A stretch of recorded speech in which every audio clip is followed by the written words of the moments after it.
me wan ayol me almangi ne me pe go go pai biri me ibu biri manja yo bu biri me wan ko dangi man school ga ruti ure ni bapi ne me jang ka jangi almangi angkune ya ngaya mak ngame ngayol me almangi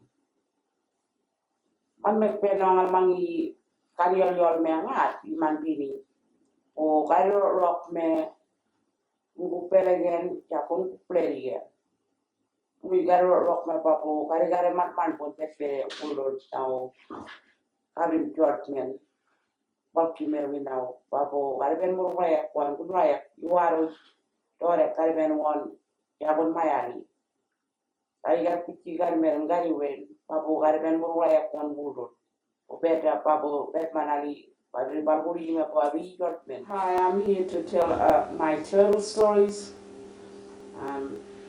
where Bob actually chose to use that story. It's actually, the old people have taken that as part of the school's logo, motto, because it's adjacent across a floodplain. There's a hill actually holds a significant Dreamtime story about turtle. And I chose that turtle. Yes, it's also talks about us being people and how we're going to move into both worlds. Why I chose the turtle, it holds a magnificent stories of how the turtle walks. He tracks things carefully.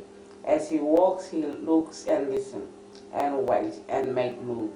So it's one of those slow progress that the turtle moves, a slow progress takes place. Just looking at the turtle shell.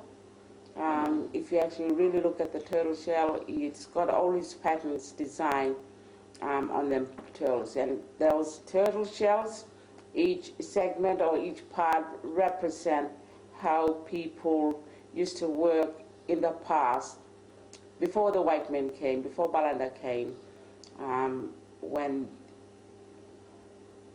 just Aboriginal people were amongst themselves, living amongst themselves, and how they organized and worked and lived and together, and how they operated in their own worldview. So stuff like when you look at those pieces, it represents how they used to operate. Okay, the words like on those turtle shells, we represent sharing, using spiritual strength, respect and dignity, self-esteem, interactions, given. Why I put given is because how the ancestral being has given them the culture, the totem, the language, the skin name, kinship. It was just given to them. And it was handed down, and people have taken that on board, and the countries that were given to them, so that they use that to actually identify who they are and where they come from, of their well-being. Just to remind, back in those days where old people, the way they used to look after the kids and bring the kids together, it was a group effort, and everyone looked after the kids, everyone gave education to those kids. They've been part of the child's development worldview, so that one child, for example, when a child grows up, at least that child will remembers which stories from which group or clan or person that he received these stories, so that he'll strengthen him wherever he goes, that bring that whole idea of that if he goes wherever, he knows where his place is. and what ceremonies and laws that he will hold. Um, all those sorts of powerful stuff that builds the child's world and helps the child grow within that worldview, in any worldview. Today, now the white man came, Balanda came into a community like this. They all actually helped. They got the long sword out, they cut us into little pieces.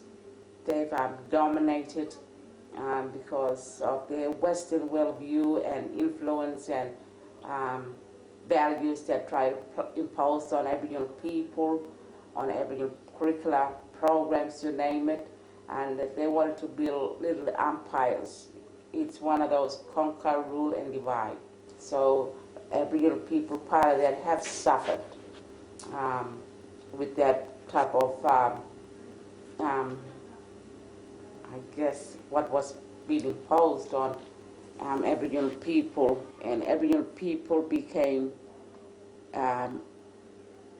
delusioned and confused and didn't know where to go and what level they would take. So part of that, they became fragmented.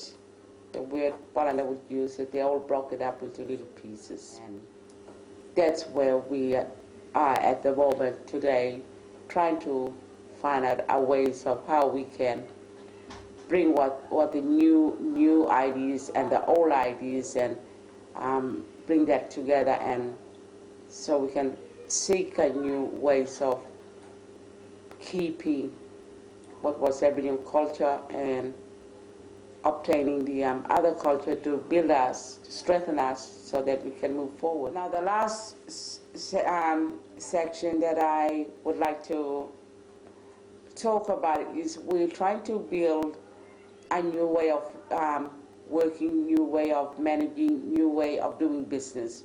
Trying to bring both worldviews to build that, to help both groups, people, everyone to try and actually work on it for the future. Particularly trying to make that balancing both worlds to actually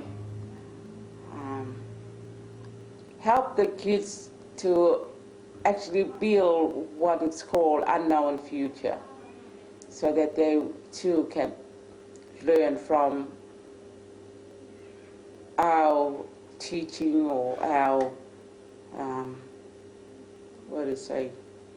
only teaching, our mistakes, and help them to look forward for the future, so they too can keep on working and hoping that it will work for them.